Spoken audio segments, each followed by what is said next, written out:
Bonjour les graves et bienvenue à cette nouvelle vidéo. Comme chaque week-end, on fait le point ensemble sur les grands indices, les matières premières et puis les opportunités actions qu'il nous reste à nous mettre sous la dent. Donc, vous l'avez compris, cette semaine très certainement, j'appelais à la prudence, j'appelais surtout à la prudence sur les petites capes.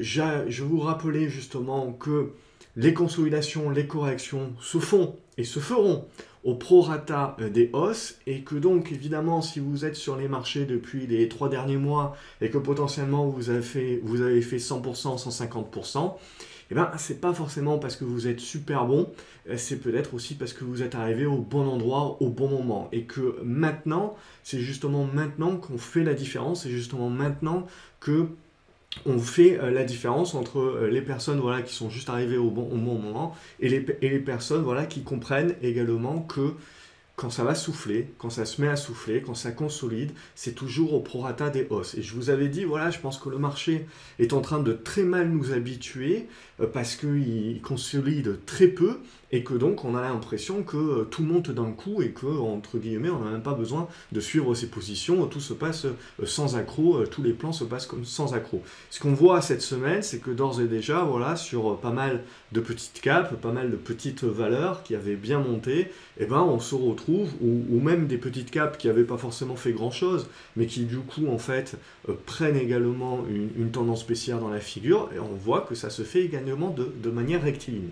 Ce que je trouve très intéressant sur le marché, justement, c'est que autant on a cassé ces dernières semaines, résistance après résistance, sans réelle contrepartie, hein, on n'a pas vu vraiment des vendeurs sortir du bois, et bien là, cette semaine, on n'a pas vu d'acheteurs non plus sortir du bois. Il y a beaucoup de valeurs où on pouvait acheter éventuellement les supports, ils ne tenaient pas. On est allé chercher des supports qui sont très très bas, et les rebonds qu'on a effectués dessus, ça n'a pas été non plus la folie. Donc on sent bien quand même sur le marché que ça manque de certitude, hein, ça manque de conviction, et en gros, bah, tout le monde se regarde un petit peu dans le blanc des yeux, et on attend le mouvement. Et du coup, quelque part, il n'y a pas grand-chose de nouveau par rapport à ça. Pourquoi ? On est dans une tendance haussière qui est forte. Comme je vous le répète souvent, on ne retourne pas une tendance haussière du jour au lendemain. C'est-à-dire, on ne passe pas d'une tendance haussière à une tendance baissière. Ça ferait super plaisir, évidemment, à tous les baissiers qui vous annoncent la fin du monde depuis 2 ans, 3 ans, et encore, je suis sympathique. Mais clairement, ça ne se fait jamais comme ça. Une hausse, ça doit se digérer. Pensez-le en fait, c'est toujours pareil. Les vendeurs sortent du bois, ils vont attaquer un support, ils sont repoussés et donc ils se retranchent. Puis ils ressortent une nouvelle fois, ils rattaquent une nouvelle fois le support, ils enfoncent un petit peu plus les lignes, puis finalement ils se refont repousser et ainsi de suite. Et plus on va taper un support, et plus on va l'affaiblir. Et une fois que l'on va suffisamment l'avoir affaibli, on va attaquer une nouvelle fois et là, on va le casser facilement cette fois-ci. Et ça, réellement, ça sera le déclencheur. Donc c'est bien ce qu'il faut comprendre, c'est qu'on est en tendance haussière. Et là, ce qui s'est passé cette semaine, alors avec le virus, etc., peu importe. Mais l'idée, voilà, c'est qu'on a un nouvel élément de risque qui est arrivé. Donc en règle générale, c'est toujours pareil. On jette le bébé avec l'eau du bain, puis après on dit, on réfléchit un peu, on dit ok, mais de combien on parle ? De combien on parle, de quoi on parle, est-ce que finalement la dégradation, oui, ça peut continuer de se dégrader, mais est-ce qu'on a un petit peu pas trop anticipé cette dégradation? Donc c'est ça qu'il faut bien comprendre aussi, et c'est ce qui fait que derrière, qu'éventuellement, on se remet à racheter. Mais ce qui n'enlève rien au fait que cette semaine, même si elle finit étale, et qu'elle ne change rien sur le fond, elle nous a quand même envoyé un signal de faiblesse. Et donc on va retrouver ce signal de faiblesse, alors pas sur les marchés américains, hein. Alors vraiment il y a vraiment deux mondes actuellement, hein. Les marchés américains sont blindés de tech, et comme vous l'avez vu, semi-conducteurs, puis il y aura les GAFAM également, les résultats des GAFAM qui vont arriver. Comme vous voyez, on achète à bloc de ces valeurs-là, on fait des belles hausses exponentielles, bien entendu. Ça, il faut se faire plaisir tant que ça dure, mais on sait très bien que ça ne durera pas éternellement, et que ça va appeler quoi à un moment donné? Ben, ça appellera également une correction au prorata de la hausse. Donc il faudra s'attendre à un gros retour de la volatilité. Le marché français, lui, il est quelque part, il fait pas grand-chose. Pourquoi? Ben, on n'a pas beaucoup de tech, tout simplement, dans nos indices. Hein. Et donc, on a surtout du luxe, et le luxe a pas mal, le luxe pétrole, et on a pas mal corrigé. Puis, on souffre pas mal à cause, bien entendu, de ce qui se passe en Chine, et également de la correction qui s'est mise en place sur le pétrole, mais là aussi, au prorata de la hausse. Donc, on va passer directement à l'analyse. Donc, au niveau du CAC 40, on n'a pas grand-chose de nouveau. On évolue toujours dans une tendance haussière. On voit que la cassure qu'on avait faite des 6065 points a été invalidée dès cette semaine avec un gap baissier. Puis derrière, on a joué au ping-pong. Hein, donc, on a fait du zigzag. Ce qui est le plus important à retenir, en gros, c'est qu'on a validé par 2 fois cette semaine que les 6065 étaient à nouveau résistance. Donc ça, c'est votre signal de faiblesse. Et on a validé que la zone des 5940, 5960, on le voit, était votre zone de support. Donc entre les deux, c'est parti de ping-pong. Et donc c'est une neutralisation de la tendance. Donc il faut attendre derrière de soit redépasser, recasser par le haut pour réouvrir le chemin de la hausse et relancer la hausse, soit on va finir par casser par le bas et là on mettra en place une correction. Mais attention, moi je fais partie de ceux qui ne pensent pas que cette correction elle sera certainement vive, elle peut être volatile, mais je ne pense pas qu'elle sera très profonde. Et même si elle devait être très profonde, elle ne remettra pas en cause la tendance haussière de fond. Et je pense que cette correction, si elle devait advenir, alors il n'y a pas de timing précis, hein, il faut attendre la cassure, bien entendu, mais si elle devait advenir, pour moi, elle serait vue comme justement une opportunité d'achat. Ce que je vois et ce que j'ai vu cette semaine, mis à part les marchés américains, hein, où on achète à bloc et on continue de tous se mettre tous sur les mêmes valeurs, puisque quand on regarde le marché américain, c'est simple, hein, il y a la tech et puis il y a toutes les autres valeurs à côté. Toutes les autres valeurs d'à côté, elles font exactement ce qu'on a, nous, sur le CAC 40, sur nos actions européennes, etc. C'est-à-dire pas grand-chose, du zigzag, voire de la consolidation d'ores et déjà. Par contre, la tech, évidemment, ben, c'est ce qui motive, c'est ce qui est super pondéré dans les indices américains. Donc c'est ce qui permet d'avoir pour moi un aveuglement où on voit les indices américains et on se dit bah tout va bien, mais non en fait, c'est que vous avez justement peu de valeurs mais qui représentent beaucoup, qui en fait soutiennent visuellement les indices. Mais derrière, quand on va regarder plus largement le reste de la cote, là, on est bel et bien aussi en train de se chercher et en train de neutraliser. Mais quelque part, c'est normal. Moi, je ne serais pas contre une reprise de souffle. Je trouverais ça sain, justement. Et justement, parce qu'on pourrait la faire maintenant ou ces prochaines semaines, ça serait d'autant plus sain que ça ne remettrait pas en cause la tendance haussière et ça permettrait de la construire. Et ça permettrait de la consolider. Et je pense qu'on retrouverait très certainement beaucoup d'acheteurs sur des niveaux que j'estime entre les 5810 et 5850 points si jamais on devait y revenir. Et ça serait éventuellement la cible, donc si on casse les 5940, 5960 points. À titre personnel, voilà, si j'ai plutôt des liquidités pour me protéger actuellement en attendant éventuellement qu'on revienne sur ce type de niveau-là. Donc après, voilà, ce qui est important actuellement, c'est d'éviter de penser, de sauter sur tout ce qui bouge, d'éviter de penser que voilà, on va repartir comme en décembre, etc. et que le monde va rester comme ça. C'est toujours pareil, c'est toujours les mêmes biais. C'est-à-dire que si vous étiez arrivé en bourse en décembre 2018, là c'était la fin du monde, plus personne voulait acheter, tout le monde avait peur. Si vous arrivez maintenant depuis un mois, ben c'est sûr, tout le monde achète, tout le monde veut sauter sur tout ce qui bouge, mais il y a un moment donné, bien entendu, où ça manque de jus, il faut souffler. Et on souffle au prorata des hausses. Et ça, si vous n'avez pas l'expérience, évidemment, ça va vous faire drôle, hein, de vous prendre du moins 20, moins 30% comme ça en ligne droite, de voir que les supports ne tiennent plus dorénavant, ou qu'on va chercher des supports bien plus profondément. Donc voilà, ça, il faut le prendre en considération dans vos tailles de position, dans votre gestion du risque. Bref, c'est ça aussi qui vous arme dans votre apprentissage, hein, et donc revenir un petit peu à de la consolidation, de la construction, de l'observation. Hein. Je vous ai dit au cours de cette semaine, il y a un temps pour tout en bourse, il y a un temps pour acheter, il y a un temps pour vendre, et surtout, hein, il y a un temps pour ne rien faire, ou un temps pour observer, partir à la pêche, partir faire du vélo, ce que vous voulez. Donc, voilà un petit peu pour l'idée pour moi pour le CAC 40. Si on regarde le Nasdaq, c'est exactement comme je vous ai expliqué. Donc on a une belle hausse exponentielle. Là, on voit où on commence à avoir un premier chandelier qui nous indique, bon, ben, on va peut-être marquer un top après un nouveau record. Et là, derrière, c'est pareil, hein, je veux dire, on peut très bien perdre 200 points, moi ça ne me surprendra pas. Bien évidemment, tout le monde va parler qu'on perd 3% en ligne droite ou 4% en ligne droite, que c'est la fin du monde, que ça y est, c'est la crise, ça y est, le marché s'est rendu compte qu'on nageait en plein artifice, etc. Ce que vous voulez. Mais ça sera juste qu'une consolidation, une reprise de souffle au prorata de la hausse que nous avons connue. Hein. On gagne quand même l'équivalent de 1500 points en 3 mois. Donc il faut savoir d'où on vient également. Et il va falloir surtout apprendre à relativiser. Parce que croyez-moi, dès qu'on va perdre 3% en ligne droite, on l'a vu déjà cette semaine avec juste 1% de perte, ça y est, c'était la bérisinade. Et c'était déjà la bérisinade, c'était la fin.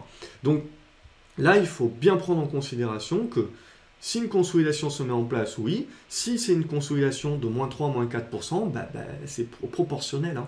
Donc il va falloir savoir et apprendre à relativiser sur les marchés actuellement avec le retour de la volatilité qui pourrait s'effectuer. Donc là, l'idée sur le Nasdaq, c'est exactement la même chose. Ça consolidera pas. Toujours est-il que là, bien entendu, c'est le moment d'être prudent, c'est le moment de faire attention. On continue de surfer sur les tendances qui sont moins de risques, mais dès qu'on a des signaux d'invalidation, on prend nos profits et on attend avec du cash sur le bas-côté en attendant qu'on revienne sur des cours qui vont être beaucoup plus intéressants. Donc pour moi, ces cours beaucoup plus intéressants sur le Nasdaq, il y a plusieurs niveaux. Il y a les 9000 points, mais après, pour moi, il y a un plus gros niveau qui serait aux alentours des 8800. Vous voyez, il y a quand même un gap, hein, donc ça peut quand même bouger pas mal sans pour autant remettre en cause la tendance haussière.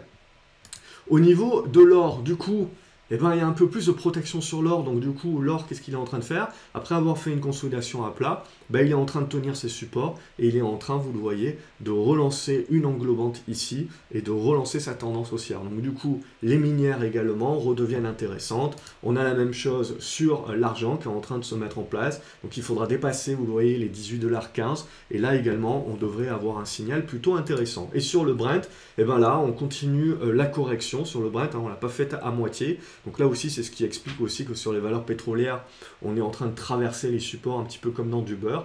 Par contre, là, on arrive sur le niveau qui devient vraiment important, vraiment intéressant, et qui sera intéressant surtout de tenir. Hein. Donc cette zone des 60 $. En plus, c'est un chiffre psychologique. Donc ça sera intéressant de le tenir. Donc vous le voyez, une tendance haussière.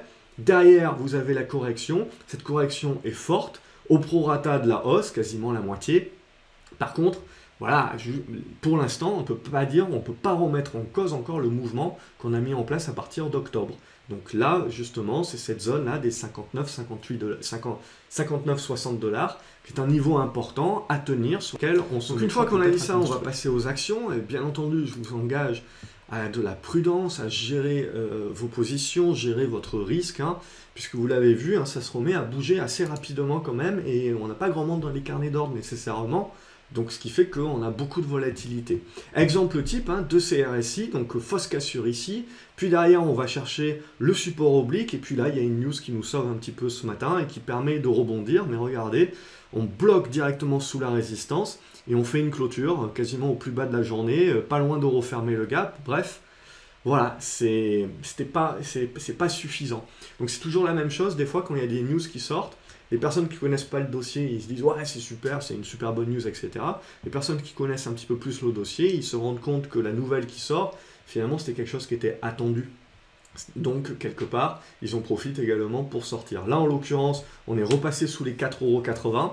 Donc, c'est pas terrible, tout est à refaire, grossièrement. Et là, pour 2 CRSI, hein, le gros niveau à dépasser, c'est les 5,30, hein, 5,30, 5,60. C'est ça qu'il faudra dépasser pour réellement partir sur un rebond beaucoup plus durable. Sinon, là, on est en train de jouer au ping-pong également sur la suite des opérations.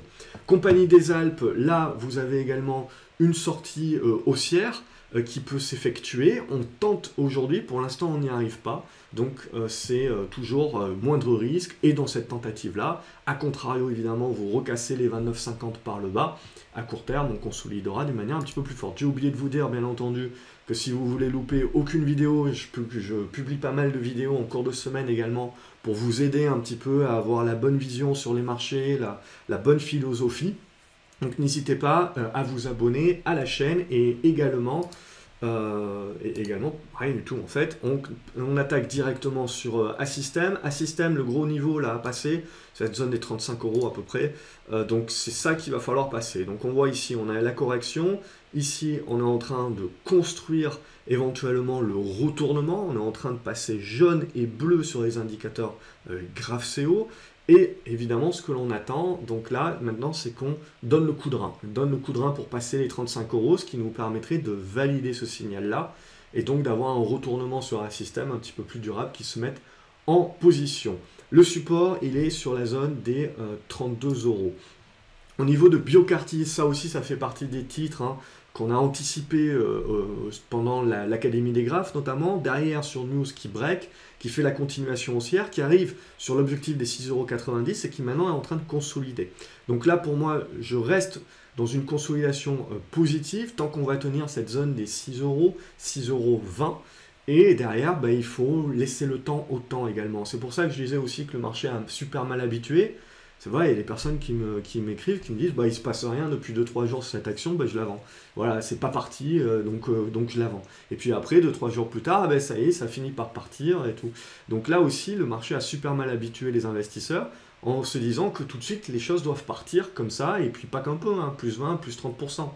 Donc ça, ne pensez pas que voilà, c'est tout le temps comme ça, non, c'est exceptionnel, c'était une situation exceptionnelle, et la bourse, c'est loin d'être tout le temps comme ça. Et donc faites attention que de ne pas avoir pris de mauvaises habitudes, de mauvais automatismes, en étant maintenant très impatient, je saute sur tout ce qui bouge, et je fais de la spécu à mort, et je m'en rends même pas compte, et je surcharge mes positions. Donc vraiment attention à ça, parce que clairement, là, qu'est-ce qui va se passer? En l'espace de 2-3 trades, vous allez reperdre tout ce que vous avez gagné depuis 2-3 mois. Donc voilà, Biocartis pour moi, une construction que je trouve intéressante. Boiron, les résultats sont sortis. Le marché, qu'est-ce qu'il vous indique ici? Ça, je le prends d'un point de vue pédagogique. Donc on a tenu le support, on est en train de construire dans un triangle symétrique. Le vrai signal, il partira ici de la cassure des 37 €. Mais déjà, quand vous avez des résultats, donc chiffre d'affaires qui ressort, en l'occurrence, là, ce qui est intéressant, c'est que le marché il vous dit, les résultats sont en baisse, mais quelque part, je l'avais déjà anticipé. Donc oui, on peut penser qu'en effet, depuis la chute des 80 €, le marché a déjà pas mal anticipé que Boiron était dans une situation un petit peu délicate, même si, quand vous regardez, ils ont énormément de cash, il y a un petit flottant, donc clairement, qu'est-ce que ça dit aussi? C'est que si la famille en a vraiment marre à un moment donné, qu'ils n'ont pas besoin de lever de l'argent, tout simplement, ils peuvent décider aussi de retirer l'action de la bourse. Et ça, bien évidemment, ça peut créer un caractère spéculatif. Donc l'idée, graphiquement parlant, c'est en siratage, c'est qu'on a tenu les supports. Au-dessus de ce support-là, on reste positif. Et pour jouer l'accumulation éventuellement, c'est le débordement, vous le voyez, de ce niveau des 37 €. Au niveau de bonne thérapeutique, ça c'est une autre valeur également, ça fait quelques semaines qu'on en parle sur l'académie en anticipant un petit peu cette cassure par le haut.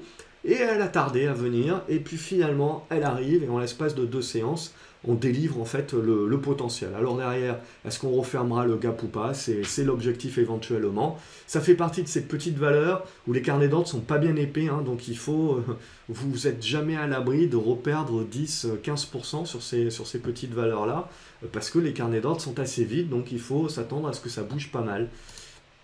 Carrefour également, on a eu un signal assez intéressant aujourd'hui, donc suite aux résultats. Donc on a un bon gap haussier au-dessus duquel on a un retournement éventuellement qui peut commencer à se mettre en place sur Carrefour. C'est vraiment, la route est encore longue, c'est vraiment un préambule.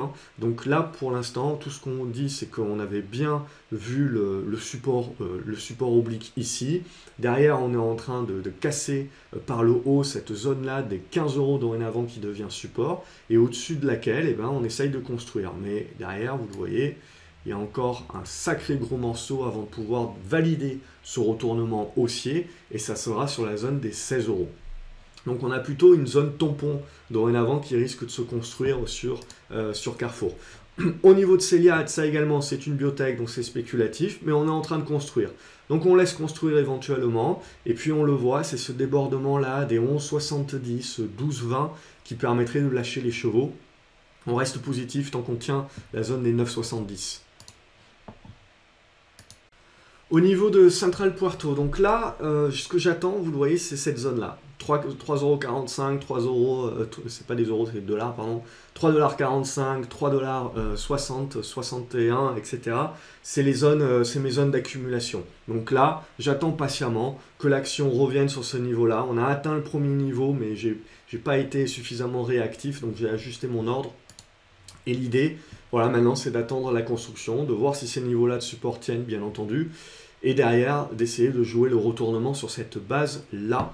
Donc, ça sera à voir. Au niveau de Claranova. Donc, Claranova, bon, j'aime bien, on a tenu ici, on a plusieurs choses sur Claranova, à court terme, à construire, mais à moyen terme, pour redevenir positif sur Claranova, eh ben, il va falloir, vous le voyez, redépasser cette zone des 7,90 €, 8 €. Et là, on se remettra dans des bonnes dispositions pour repartir à la hausse. En tout cas, on a une bonne réaction aujourd'hui. Crédit Agricole, donc on le voit, hein, le secteur des bancaires, que ce soit aux US, que ce soit ici, est en train de consolider. Donc ça, c'est sain. Hein, on avait quand même bien grimpé. Donc moi, ça, je pars du principe que c'est sain. Et là où les bancaires vont m'intéresser, bon, pour l'exemple, le Crédit Agricole, c'est sur ce retour de 12 € éventuellement. Donc je pars du principe que voilà, la consolidation est saine, éventuellement une correction un petit peu plus profonde, on n'en est pas à l'abri, mais ça ne remettra pas en cause la tendance haussière. Et ce, pour moi, tant qu'on va tenir, vous voyez, cette zone des 11,50 €, grosso modo. Donc là, j'ai un premier niveau à 12 €, un autre niveau à 11,50 €. Et voilà, il faut être prêt éventuellement à ce que ça bouge pas mal et que donc forcément, ça impacte les indices qui eux aussi bougent pas mal sans pour autant remettre en cause la tendance haussière de fond qu'il faut bien à un moment donné qu'elle consolide et qu'elle souffle. Et donc on ferait partie de ça. Si vous voulez couvrir votre portefeuille, etc., alors c'est pas forcément la meilleure minière, ça c'est une minière argent. Elle n'est pas forcément dans la meilleure configuration, mais ça peut aller vite. C'est assez spéculatif, ça peut aller vite. Mais l'idée, voilà, c'est en gros sur débordement des 2,25 $, 2,40 $, il y aura un sacré signal de retournement à la hausse sur Endeavour Silver. Donc à surveiller éventuellement, ça peut servir pour couvrir aussi un petit peu le portefeuille. Au niveau de Irame, on est en train de revenir sur ce support oblique et on le voit, on est en train, tout de suite il est faible, donc, et on n'a pas fait beaucoup de réactions et on n'arrive pas vraiment à rebondir dessus. Donc méfiance, alors peut-être après évidemment que c'est ce support horizontal qui va plus intéresser les acheteurs, donc à confirmer, mais on voit tout de suite, bon, il faudra réagir parce que sinon, ben, de toute façon, on a relancé la tendance baissière à partir du moment où on a fait céder les 43 €. Donc maintenant, ce qu'on attend, c'est éventuellement une réaction. Au niveau d'Erytech, il faudra casser les 7 € pour pouvoir relancer la hausse. Au niveau de Raseo, on est en train de construire ici une phase de congestion. Il faudra dépasser la zone des 64 € pour se relancer à l'assaut de ce gap. Ça peut être défensif comme valeur au-dessus des 61 € éventuellement. Euronav, ça consolide également. Là, on est en train d'arriver très certainement sur un niveau de soutien aux alentours des 9,65 €, 9,70 €. Au niveau d'Europecar également, ce que j'attends, c'est plutôt la zone des 3,80 €. Là aussi, on voit, hein, on a traversé comme dans du beurre les supports intermédiaires. Donc là, j'attendrai plutôt cette zone des 3,80 € avant de éventuellement me réintéresser à la valeur française de l'énergie. Là, par contre, c'est un break. Donc, on avait parlé également dans l'académie plus tôt, dans la semaine. Et donc, le break, c'est bien validé. On voit avec cette cassure des 18,50 €. Ça reste une petite valeur. Hein. Il y a 10 000 titres qui sont échangés. Ça peut être suffisant pour votre capital, bien entendu. Donc, voilà. Là, on est bien haussier. On est en continuation haussière. On est moins de risque. On valide tout ça. Global Bioénergie, ça se maintient toujours bien, ça reste une petite valeur, donc on n'est jamais à l'abri d'un yo-yo, mais pour l'instant ça se maintient bien. Je resterai positif à titre personnel au-dessus des 3,40 €, voire jusqu'aux 3,20 €, parce qu'il faut prévoir hein, que éventuellement vos supports ne tiennent pas et que ça soit plus profond que ce que vous y attendez. Donc n'hésitez pas voilà, à ne pas être justement trop enclin à vous dire que les supports vont forcément tenir. Groupe Guillain, là aussi, je suis sorti du restant de ma position aujourd'hui parce que c'est faible, hein, sous les 16 €. Donc à titre personnel, j'attendrai qu'on revienne au-dessus des 16 € pour se remettre dans des bonnes dispositions. Et là, graphiquement, on aura quelque chose à nouveau d'intéressant. Là, c'est redevenu faible. Au niveau de Groupe Open, il y a peut-être encore de la place pour aller chercher la zone de gap ici sur la zone des 14 €, pourquoi pas. Donc on a eu une bonne première poussée. Au niveau d'Imeris, ça consolide, c'est sain, pas grand chose de méchant. Pour moi, il y a une bonne zone ici sur les 39,20 €. voire les 38,40 € comme zone de soutien. On reste en mode retournement là-dessus. Au niveau d'Inet Pharma également, c'est propre. Pour continuer la hausse, il faudra repasser au-dessus des 7 €. Et à court terme, on a une bonne zone de soutien tant qu'on tient cette zone de gap sur les 6,10 €. Au niveau de l'event, ça c'est une action américaine, on a fait une bonne cassure ici, le pullback et là, la relance haussière, donc c'est haussier, c'est moins de risque. Au niveau du luxe, donc on voit bien la consolidation qui est en train de se mettre en place. La congestion aussi, là, avec un support sur les 410 €, une résistance dorénavant là sur les 423 €. On a ce gap ici, on a un deuxième gap là. Donc là, on sent bien également sur les valeurs de luxe, j'ai pris LVMH en exemple, qu'on est en train de rentrer dans la consolidation. Mais pour autant, cette consolidation ne remet absolument pas en cause la tendance haussière de fond. Donc il ne faut pas mettre la charrue avant les bœufs, c'est important. Donc là, ça consolide, c'est sain, il faut reprendre le souffle. De toute façon, hein, c'est des hausses quasiment exponentielles sur des grosses caps. Donc bien entendu, à un moment donné ou à un autre, il va falloir reprendre du souffle, il va falloir s'attendre à de la volatilité. Et comme les indices sont surpondérés sur ces valeurs-là, si ces valeurs-là, évidemment, bougent beaucoup, et ben vos indices bougeront beaucoup aussi. Donc il va falloir se réadapter également à vivre avec plus de volatilité. Donc Morel et Prom, là aussi on a traversé un petit peu comme dans du beurre tous les soutiens. On a quand même fini par tenir les 2,60 €. Hein. Donc là voilà, maintenant il faut voir un petit peu comment ça va construire pour l'instant. Mais voilà, on a mis un petit coup derrière la tête. Hein. Bon, on était monté en ligne droite aussi, donc il faut bien à un moment donné consolider. Bref, il va falloir voir comment ça va construire. Mediantech, il y a des bons volumes.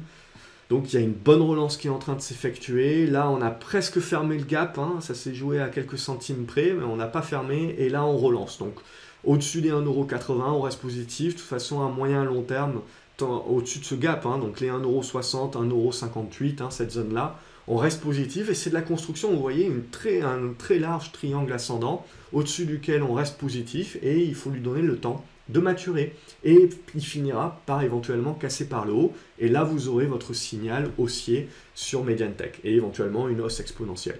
Metabolic Explorer, c'est la même chose. On en avait parlé quand on était dans ce piso descendant. Il y avait eu derrière une actualité qui nous avait permis de sortir avec un gap haussier. Puis derrière, une consolidation à plat qui s'est mise en place. Et là, on en a parlé notamment dans l'académie. On a eu une première poussée. Congestion ici, paf, la cassure avec deuxième poussée qui se met en place et donc le retournement qui est toujours actif sur Metabolic Explorer. Autre valeur dont on parle souvent dans l'académie, c'est MGI Digital. Là aussi, on avait parlé qu'on était revenu sur une zone de soutien. Donc on a tenu cette zone de soutien et là, on n'a pas fait dans la dentelle. C'est là aussi où on voit que les tendances haussières sont fortes. C'est que les résistances, on les passe comme dans du beurre également. Donc ça aussi, c'est un bon prétexte. Là, on revient sur le niveau des 55 € qui est résistance. Éventuellement, on fera une consolidation intermédiaire. Mais ce qui va nous intéresser là maintenant, c'est de pouvoir essayer de sortir par le haut. Micropole Univers également, on a pas mal discuté, notamment pour les fondamentaux. Et derrière, là, on avait une bonne construction de retournement sur Micropole en moindre risque qui s'est validée cette semaine, donc avec des bons volumes, hein, des bons volumes un petit peu chaque jour. Donc là, on est bel et bien en train de valider le retournement sur Micropole. Alors il y a derrière, pour confirmer, vous voyez le dépassement des 1,40 € notamment. Navia, ça c'est vraiment pour spéculateurs avertis, où on peut éventuellement jouer sur cassure des 1,03 €, une spéculation. Mais ça, je vous la propose vraiment pour spéculer en mode court terme. Hein, c'est pour vraiment les âmes sensibles s'abstenir. Nokia, ça consolide également. Hein, donc on a validé la zone des 3,80 € comme résistance. Là, on est en train de consolider. Pas grand-chose de méchant. Même si on devait consolider plus profondément, bon, ça ne ferait pour moi que permettre de créer la figure de consolidation-congestion et de pouvoir du coup revenir sur la valeur à plus moyen terme. Même chose sur énergie, je la laisse construire. Elle est en train de construire. Je pense que cette zone des 6,20 € là, c'est une bonne zone de soutien. Après, c'est un titre où le carnet d'ordre est assez creux également, donc on n'est jamais à l'abri d'une mèche. Hein. Pourquoi pas sur les 6,10 €, etc. Mais tant qu'on ne va pas clôturer sous les 6,10 €, on ne remet pas en cause le signal qu'on avait eu fin décembre. Et donc pour moi, c'est un signal qui est toujours valide. Et on est en train de construire le retournement sur énergie qui pour moi reste valide. Farnext, si on veut spéculer un petit peu, sur un dépassement des 6,30 €, on devrait avoir une relance spéculative pour jouer pourquoi pas les 7,30 €, voire les 8 € en mode spécu, hein, attention. Pierre et Vacances. On avait parlé de cette consolidation et de la cassure par le haut qui déclencherait le signal, et on voit qu'en anticipation des résultats, c'est ce qui s'est produit, et les résultats ont permis derrière le gap haussier et la hausse. Et on est allé bien au-delà de l'objectif que je m'étais fixé. Hein. Donc là aussi, Pierre et Vacances, pour l'instant, c'est positif, etc. En termes d'objectifs, qu'est-ce qu'on peut se fixer? Je pense qu'on peut aller chercher les 24,30 €, pas trop loin de ce qu'on est allé chercher cette semaine. Et éventuellement, aller, si on est un petit peu gourmand, pourquoi pas aller chercher les 27 €. Mais on est vraiment en mode rattrapage. Et pour moi, voilà, on a fait déjà l'essentiel du job. Hein. Prodways également, on avait une belle congestion ici. Paf, on est sorti par le haut. On est en train d'atteindre les niveaux de résistance actuellement. Donc potentiellement, on consolidera. Mais ça ne remettra pas en cause la tendance haussière à titre personnel. On le commentera ensemble. Et donc pour moi, on reste dans le signal qui a été donné. Quantum Genomics, là aussi, on a fait un rattrapage cette semaine. On est en train de le consolider. Voilà, il y a une zone comprise entre les 3,70 €, 3,60 €, hein, qui est la grosse zone de soutien dorénavant, et on construit dans cette zone-là. Au niveau de Renault, voilà, ben, ça continue de mal en pis, donc je veux dire, là, ben, on laisse faire. De toute façon, depuis qu'on avait cassé cette oblique descendante par le bas, on n'arrivait pas à repasser au-dessus. Donc là, ça se valide en résistance. Et donc clairement, c'est pas intéressant. Par contre, après, c'est toujours une question de profil. Donc si on est court terme, etc., c'est pas intéressant. Si on veut faire du moindre risque, c'est pas intéressant depuis très longtemps. On évite d'anticiper. Mais derrière, voilà, il y a certaines personnes qui veulent faire du fondamental. Il y a des personnes qui sont plus long terme et qui veulent prendre des premières positions, on va dire, qu'ils accumuleront au fur et à mesure. Et là, Renault, pour ces personnes-là, éventuellement, ben, on voit qu'on est en train d'arriver dans une zone de support assez historique, assez importante, comprise entre cette zone des 36 € et des 32 € et des poussières. Donc à voir, éventuellement, mais ça, c'est à chacun de prendre sa décision, mais ça restera, d'un point de vue purement graphique, de l'anticipation. Mais après, voilà, il y a des fondamentaux, tout ce que vous voulez. Mais après, voilà, dites-vous toujours hein, qu'il peut y avoir tout un tas d'autres mauvaises nouvelles qui tombent, et le titre peut continuer de dégringoler. Donc c'est bien entendu, si on décide d'y aller par anticipation, on ne prend pas des positions pleines. Rothschild, pour l'instant, ça ne se valide pas, donc on attend toujours le débordement des 26 € pour donner un signal. Sanofi, ça consolide comme l'ensemble du marché, on voit là, on consolide, et donc on est coincé, 91 € résistance, 87 € support, et on attend, on joue ping-pong. Soit on recasse par le haut, on relance la hausse, soit on casse par le bas, et on va corriger un petit peu plus profondément, certainement vers cette zone des 85 €. Et ça ne remettrait pas en cause la tendance haussière, c'est important de le comprendre. Showroom privé, donc là on n'a pas fait dans la dentelle cette semaine sur showroom privé, du coup ça nous permet un petit peu d'ajuster les figures. Hein. J'ai viré tout ce qui n'était pas probant puisque on a traversé ça comme dans du beurre, donc le marché nous dit bah, c'est pas ça que je vois. Par contre, voilà, je remets cette oblique ici, qui était l'ancienne oblique qui nous avait servi pour jouer la hausse sur ce niveau-là, et du coup, qui a l'air d'être celle qui est visée par le marché, donc c'est-à-dire revenir chercher cette ancienne oblique résistance devenue support, tester ici, tester là, et potentiellement dorénavant qui est sur la zone des 1,06 € et qui sera peut-être testée, et qui nous permet donc plutôt de favoriser une tendance baissière toujours, mais en biseau descendant. Donc ça ne veut pour l'instant pas dire qu'il faut y aller, etc. J'ai une position et j'ai une accumulation que j'ai repoussée. Et je la repousse maintenant jusqu'au 1,06 €. Et donc la semaine prochaine, ça sera ce niveau-là où j'accumulerai et après on verra. Et bien entendu, si on casse cette zone-là derrière d'une manière prononcée, il ne faudra pas non plus trop persévérer. Hein. C'est déjà une tendance qui est moche. Donc là, clairement, la seule chose, c'est de se dire, ok, j'anticipe et je joue cette figure-là pour anticiper que le marché voit la même chose que moi. Mais ce n'est pas obligatoire et ce n'est que la semaine prochaine qu'on aura la réponse. En tout cas, le marché, il dégueule pas mal et en gros, il nous dit qu'il a pas mal perdu confiance dans la valeur. Hein. Donc là, on ne joue même plus la recovery. Hein. Là, on avait bien joué la recovery. Là, derrière, le profit warning, il a vraiment cassé les pattes. Hein. Donc SMCP, c'est un petit peu la même idée, tendance baissière, dans un biseau descendant. Tant qu'on tient ce support-là, j'anticipe. Et par contre, sans anticipation, il faudra revenir au-dessus des 9,20 €, 9,70 €, 10,10 €, hein. Casser ces trois niveaux-là pour jouer derrière la relance, le retournement, le rebond, puis le retournement haussier. Par contre, là, c'est purement anticipé. Et si on lâche hein, cette zone des 8,20 €, c'est caduc. On ira certainement chercher un petit peu plus bas. Pourquoi pas, là je pense qu'il y a encore un gap, hein. Il se joue à pas grand chose le gap, mais il y a encore un gap de quelques 5 qui potentiellement sera un appel du pied pour aller chercher. Sinon il y a les 8,10 € et après voilà, il y a cette zone de gap là. C'est baissier, c'est de l'anticipation à ce stade là, hein. TF1, il faudra revenir au-dessus des 7,50 € pour ce 7,70 € pour commencer à parler de retournement aussi. En attendant, il y a un bon rendement, c'est une belle valeur. Total, c'est pareil, vous avez un bon rendement. Là, le fait que le pétrole a fait une ligne droite, Total a fait une ligne droite aussi. On est en train de jouer un petit peu avec ce support oblique ici, tiendra, tiendra pas. Voilà, bon, il faut aussi ce niveau-là, des 47,30 €, on voit qu'on commence à avoir des réactions dessus, donc c'est un premier niveau. Et sinon, en mode dernier rempart, il y a ce niveau-là, hein, entre les 45,90 €, 46,40 €, là ce sera un niveau assez important à tenir. Vous avez Total Gabon également qui fait partie des valeurs qu'on suit depuis très longtemps sur l'académie. Alors du coup, Total Gabon, là ce qui va vraiment nous intéresser, vous le voyez, c'est le débordement des 136 €. Et après, pour confirmer, 139, et puis le gros morceau à 145. Mais là, on a pas mal de volume hein, ces dernières semaines, donc on se dit, là, on est dans les starting blocks, donc c'est en attente. Et puis, bien évidemment, il y a du fondamental, il y a du rendement, bref, c'est aussi, quelque part, une sécurité actuellement de peut-être revenir un petit peu voilà, sur des valeurs avec des fondamentaux, avec du rendement, avec de l'actif tangible, hein, pour un petit peu se dire que peut-être celles-ci seront moins volatiles si jamais le marché devait consolider. Ça, donc du coup, Ubisoft, on est en train de revenir là chercher cette oblique descendante, résistance, donc à voir si on bloque dessous, hein, c'est autour des 68 €, et qu'on entame derrière une conso. Valorec, là aussi, on a traversé comme dans du beurre, hein, donc là, faut pas, quand ça traverse comme dans du beurre, bon, c'est pas mal d'acheter les supports, mais au bout d'un moment, faut pas trop persévérer.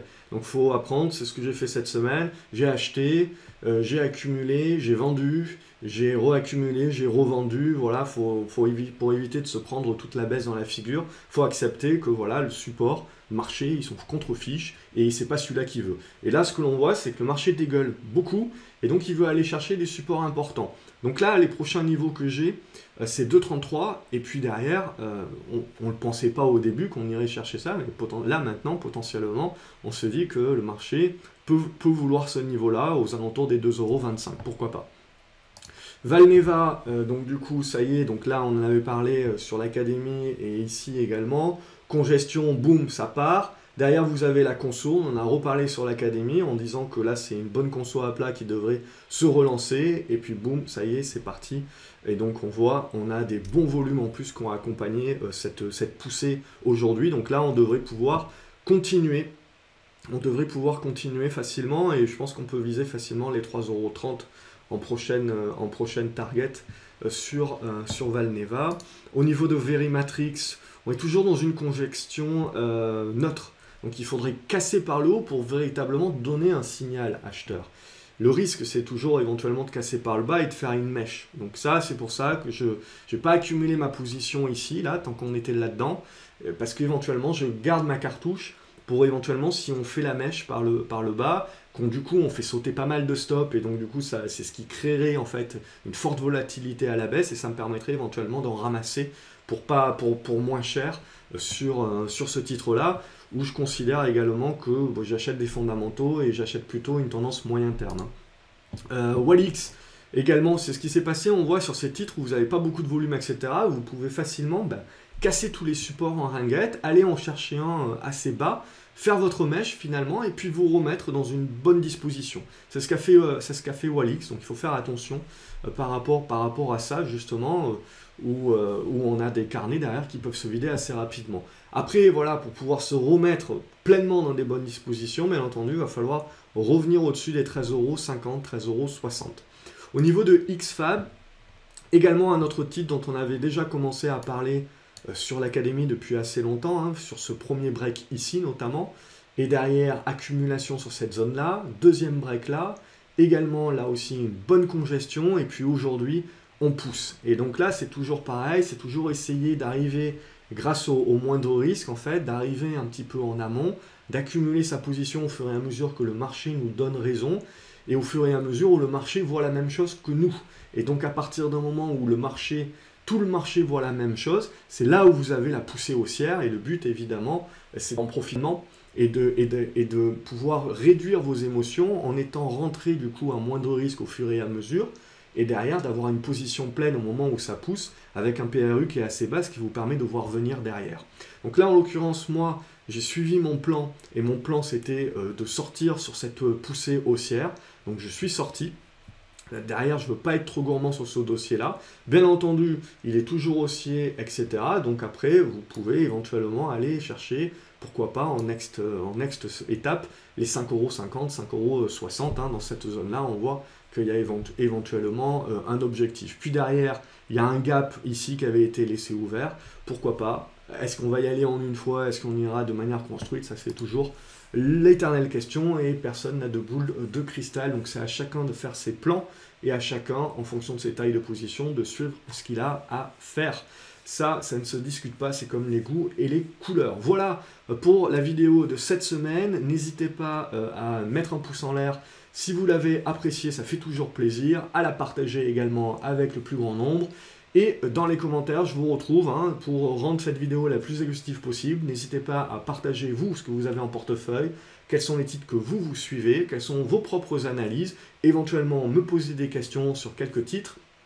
Et je vous souhaite un excellent week-end. Je vous mets des vignettes de vidéos pour continuer un petit peu votre dimanche ou votre week-end, suivant quand est-ce que vous regarderez cette vidéo-là de manière plus générale, pour aller plus loin. Je vous souhaite un excellent week-end une nouvelle fois. Je vous dis à lundi sur graphecobourse.fr pour voir un petit peu comment toutes ces choses-là commencent à se mettre en œuvre. Excellent week-end à vous les graphes, salut!